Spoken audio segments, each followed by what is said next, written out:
My sister seems to think she's entitled to my trust fund and lied to try and get it. I'm 38 female, and my family is complicated. I basically grew up with 5 parents and 3 different sets of siblings, which is a lot to unpack on its own.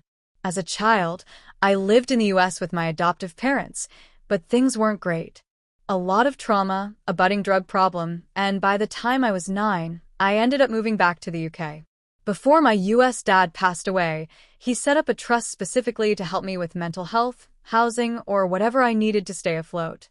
Over the years, that trust has been a lifeline, therapy, rehab, even a place to live when I needed it.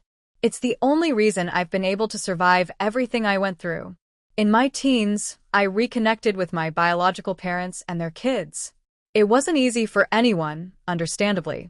My full siblings had grown up without me, and suddenly I was back, shaking up the family dynamics. My younger sister, now in her early 30s, took it especially hard. We've never gotten along and have been no contact for almost 10 years. Here's where it gets messy. Recently, I got a call from the solicitors who manage my trust. They wanted to confirm some details because, according to them, I was about to enter a rehab facility in the US. I was confused. What rehab?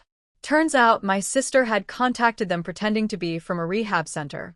She sent them a fake invoice for a 3-month stay, asking for payment to a bank account that belonged to one of her friends in the US. I am livid. We're talking tens of thousands of pounds she tried to steal from me. Money that she has no right to.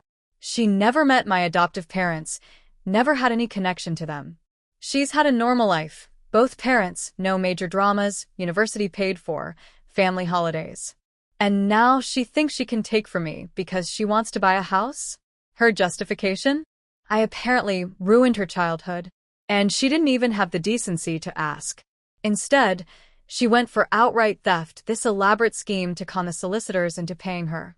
It's such a low blow, targeting the one thing that's helped me rebuild my life. I'm furious, but I don't know what to do. If I go to the police, it'll cause a family blow-up I really don't need. Our parents will take her side, like they always have, and she knows it. I feel like that's exactly what she wants, to stir up chaos and watch me deal with the fallout. I'm not letting her get a penny, obviously, but I can't shake how calculated and cruel this was. It's not just about the money, it's the audacity of it. It feels like she's trying to drag me back into the darkest parts of my past. I don't know how to move forward from this without losing more than I already have.